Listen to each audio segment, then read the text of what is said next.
What's up, people? This your boy, the AZ Chauffeur, representing Arizona Private Chauffeur Service, coming to you November 11th, 2022. How's everybody doing? Just want to give a small update.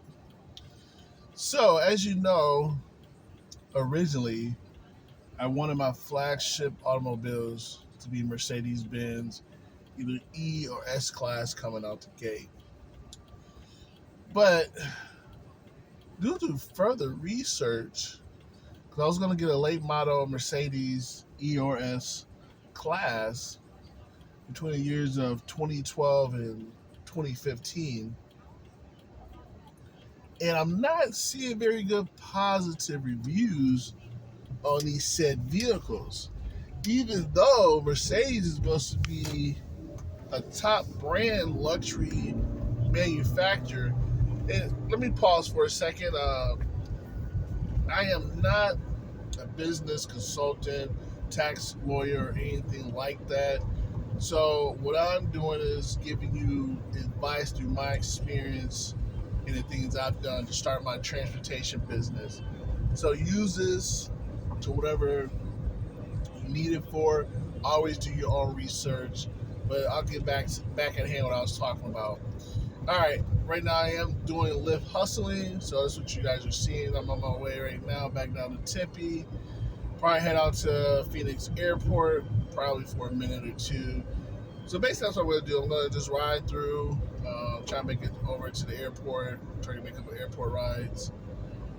Started kind of late today. It's always busy. So yeah, so I'm Lyft hustling right now. I'm in actually Mesa/Tempe at the border, about to pass over onto Tempe. Those who don't know, Tempe is it's a college town. It's home to Arizona State University. So yeah, so that's what I'm headed into. Usually on Sundays it's pretty busy. A lot of people doing some shopping and back and forth to work. A lot of daytime parties. Still nice out. Still very gorgeous out today. It's a little warm today, but it's Arizona. But back at hand. So originally I was gonna try to get in to Mercedes Benz E or S class to start the chauffeur business.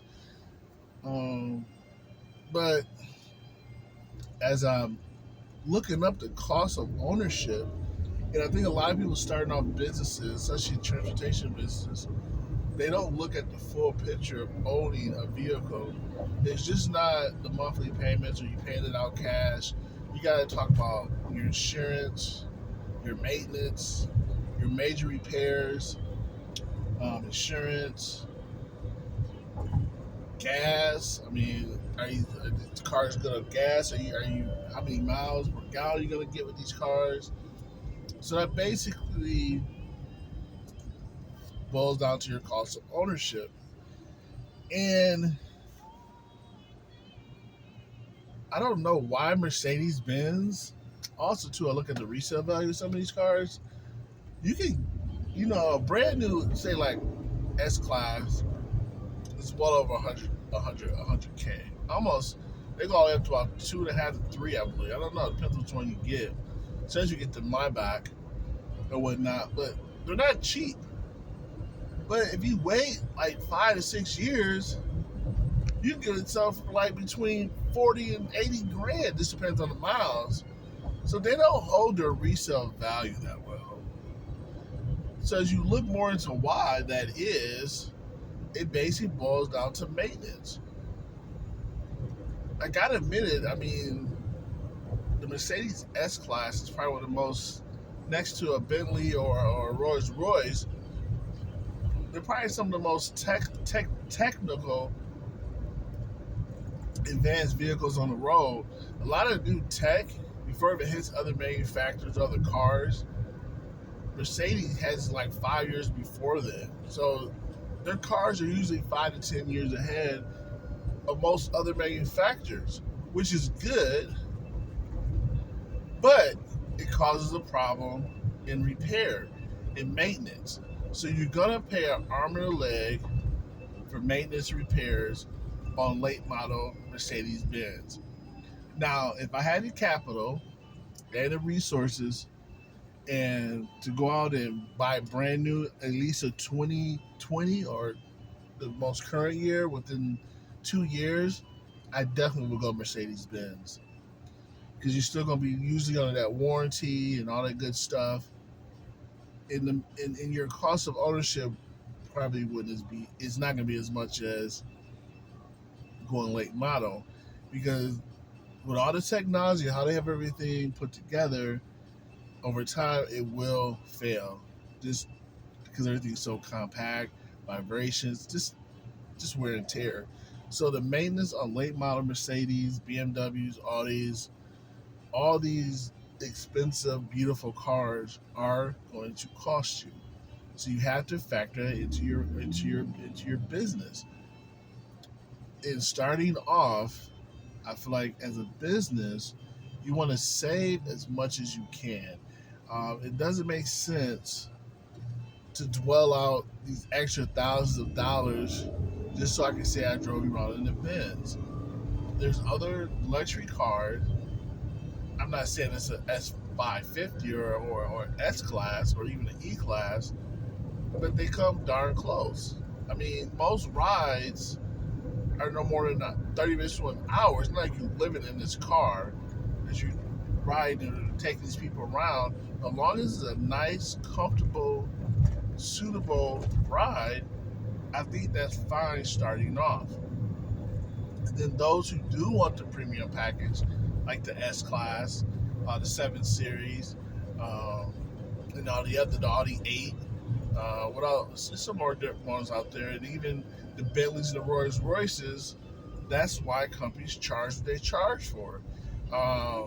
You have to do the numbers, people. You got to know your numbers to be successful in any business, transportation, any business. You have to know your numbers. And sometimes, as being a new company, we want to be like the big boys. We want to be like these other companies that have been established for years, decades, or whatever. That we see them drive around in these nice luxury cars, the Bentleys, the Roys, the S classes, the Maybachs, the Audi 8Ls, the 750, BMW 7 Series, and also the Mercedes S class.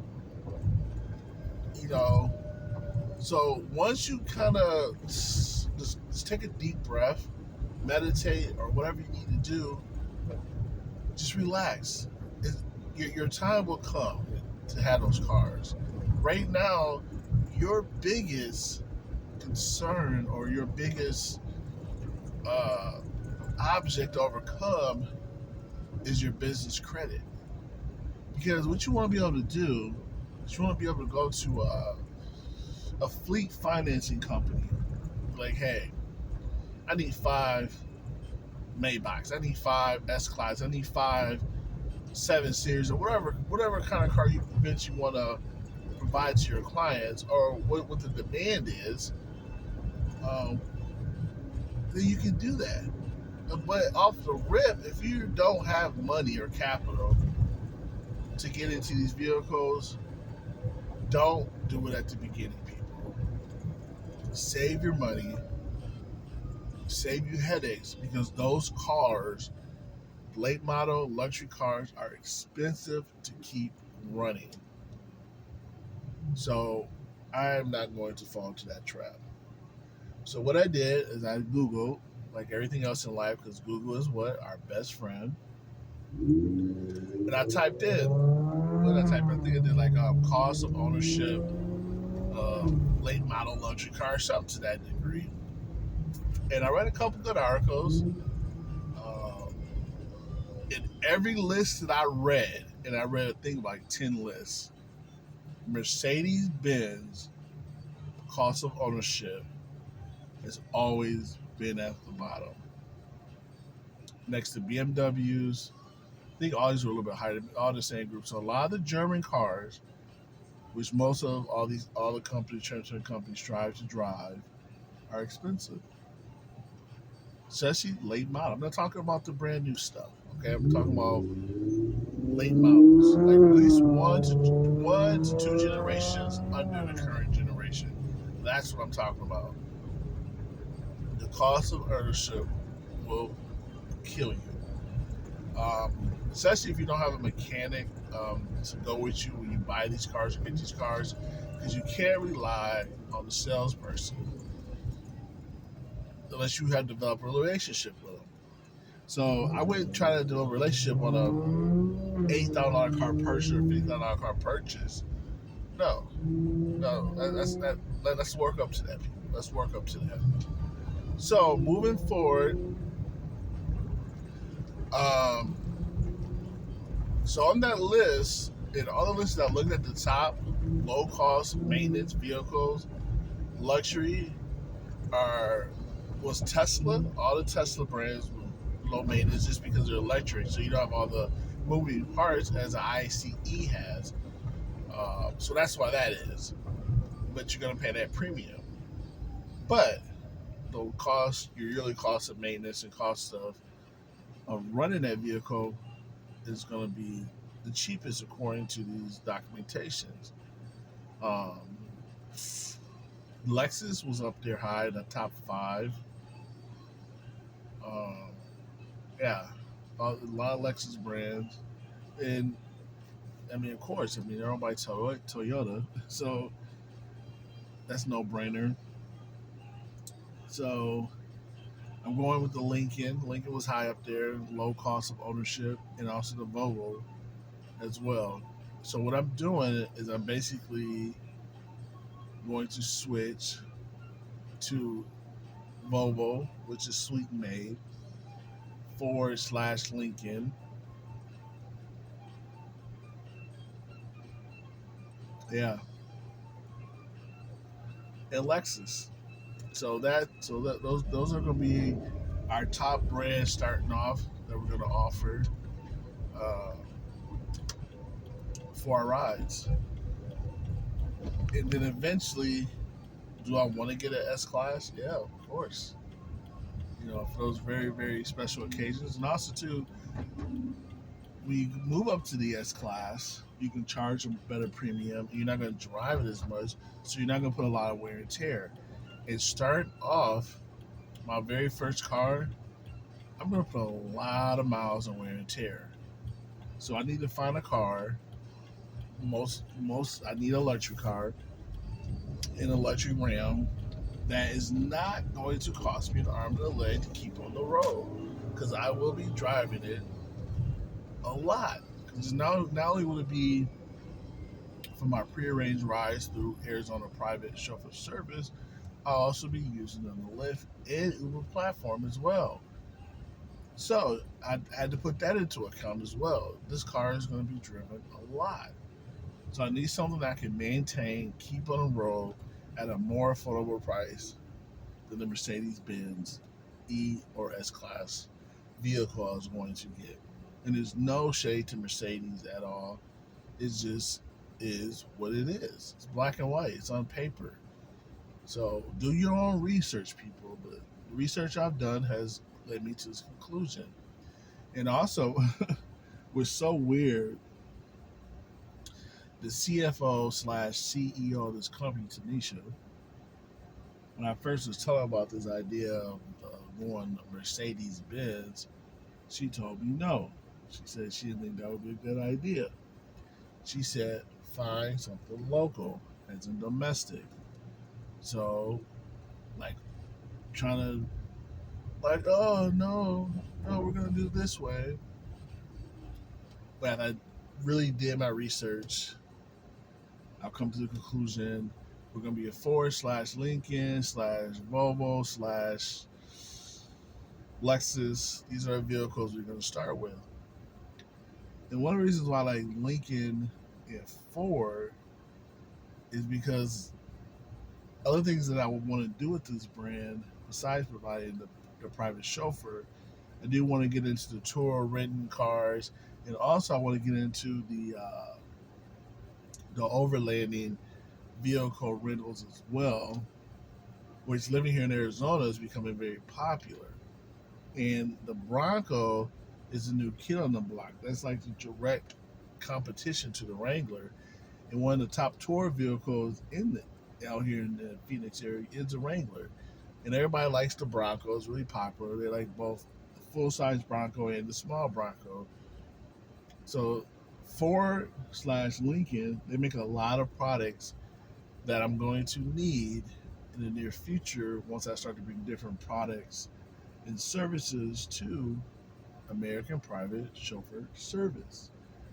Because I was read once that for each business that you should have at least 5 to 8 different things that you can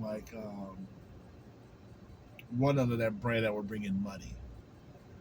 Another thing I want to do is government contracting. I want to supply the government anything from vehicles, tires, gas, oil, wiper blades, anything that deals with the vehicle and transportation. That's another stream of income for my transportation company. So I need to get in partnership with something locally or something domestic. Because something you do with the government, they can't spend their money on foreign products. It just depends. Depends what's in that FAR. You know what I'm saying? Depends on the guidelines. Depends on the restrictions of your contract. That's something totally different. So I'm probably going to wrap this up here shortly. So most likely the first vehicle I get is either going to be a Lincoln Continental or a S90 or a Lexus. It was an E350 or the 450. It just depends. So it's either going to be a Lexus, Volvo, or Continental. So I'm going to do my numbers. Right now, the Lexus is killing in the cost of ownership just because that was the lowest year vehicle to keep running. It was like $5,000 compared to the Mercedes, like almost $20,000. Like I think it was like it was over $15,000. It was crazy. Over 5 years, it was just. But each year, they had the breakdown of it. And not, I could go get a Mercedes E or S series or S class, and it may not be that way. But being a small business, I can't take that chance because I know I'm going to put a lot of miles of wear and tear on my first couple of vehicles just because I'm starting off. And I know, what I'm saying, the type of services that I want to bring, what I want to do, I'm going to put a lot of wear and tear on said vehicle. So, we're on University in Tempe, headed to the airport. Thai basil, like Thai food, that's one of the best Thai places in the Phoenix area to me. They have them all over. They got downtown, they got Tempe, Scottsdale, everywhere.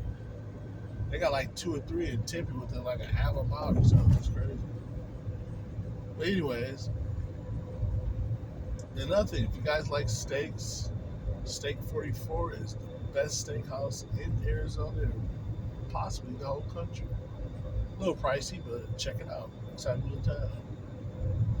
Yeah, so that's where I'm at. That's where I'm at.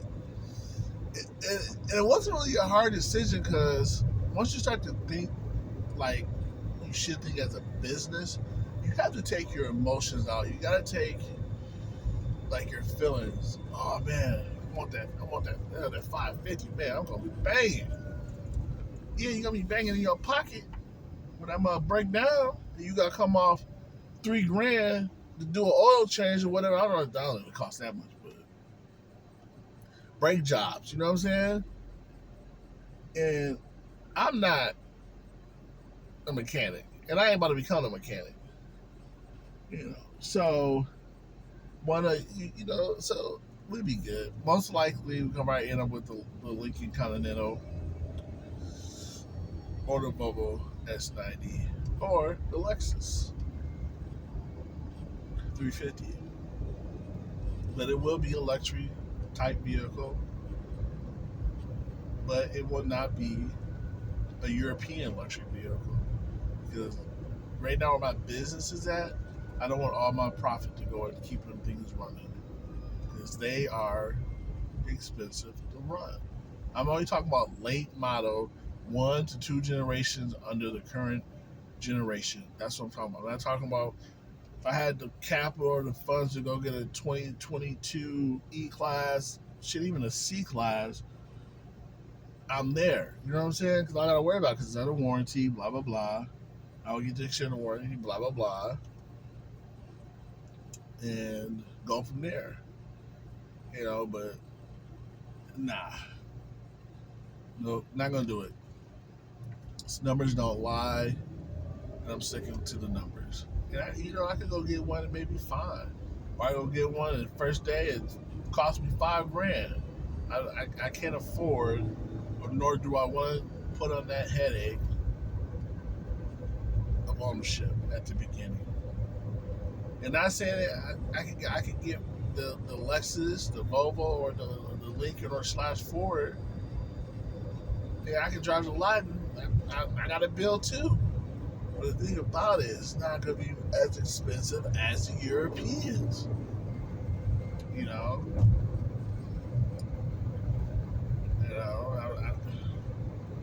I haven't even looked into the Asian market. Except the Toyota. And then we got the Genesis. We got the Acura, the Infiniti.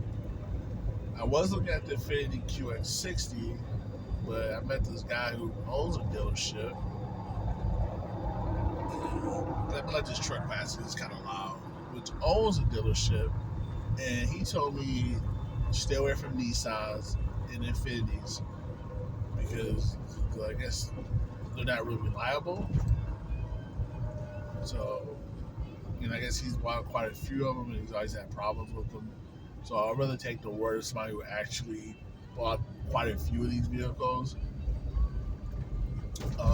His opinion, he said he would get the Volvo. He said stay away from the Europeans, the late model ones, because you're going to spend a large fortune and keep them going. But yeah, so, I do talk with people that have been doing this for a while, people who sell these vehicles, and I'm getting this exact same response and outcome when I talk to people. So, I gotta get over these names and what I think is reliable and cool to drive, right? Yeah. But if I go that route, I'm gonna keep my profit up in maintaining these vehicles. Maybe it'd be different if I was like a mechanic and I could change out a motor, transmission, or rebuild that, rebuild this. Forget, let's do it, baby. $550 all the way. Put the 22s on it. Let's ride out. You in comfort. But no. We're not doing that.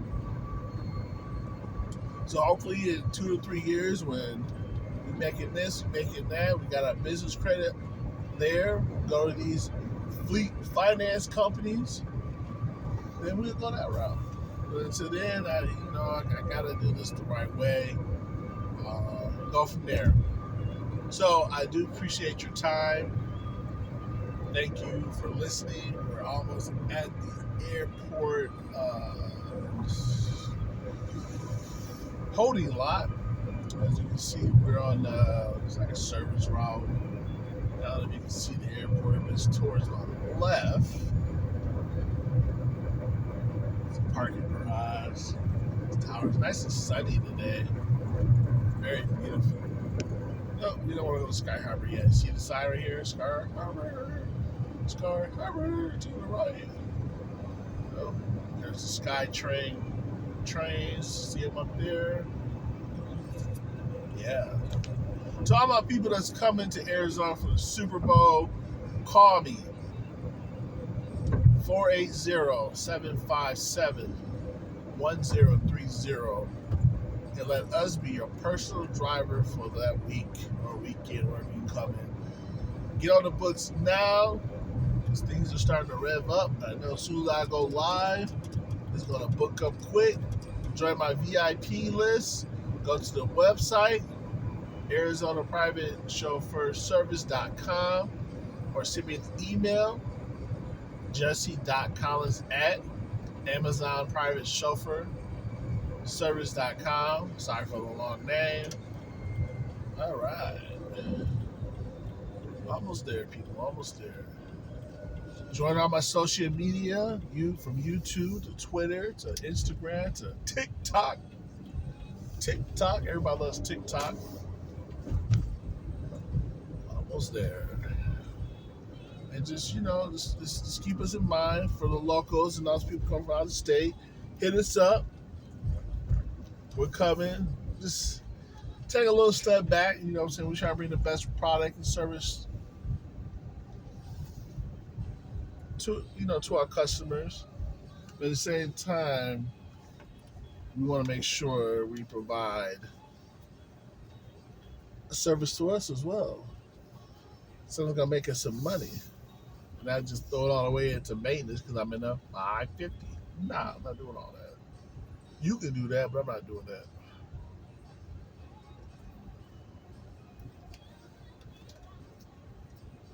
And I'm gonna show you guys. See that car right there? That's the new Infiniti QX60. The newer body style. I think that's a 22, maybe 21, 20, but that's a new body style. Those are nice. And also that car, I think even the current models are over 6,000 pounds. So it can qualify for that full tax deduction. Yeah. But I don't know, I'm gonna do my own independent research because one thing about the Infiniti QX60, if you get the black on black, it goes with all Lyft tiers, probably with Uber as well. So you can take the most basic ride all the way up to Uber Black XL. As long as it's black on black, you can do all the tiers. So the QX60 is a true moneymaker, and it's not bad. But when I talked to that guy on that car lot, it kind of scared me. But I never see them broke down nowhere. So I don't know. I'm gonna do my own. And also too, when I looked at the cost of ownership, I think they're almost close by the Mercedes. So if they do, they're expensive. So I don't know, but it's a nice looking vehicle. It does have a third row. Yeah, check it out. All right, y'all. This is your boy Jesse, the AZ chauffeur, representing Arizona private chauffeur service. We coming, baby. 11/15/2022. We out. Hit us up. Yeah.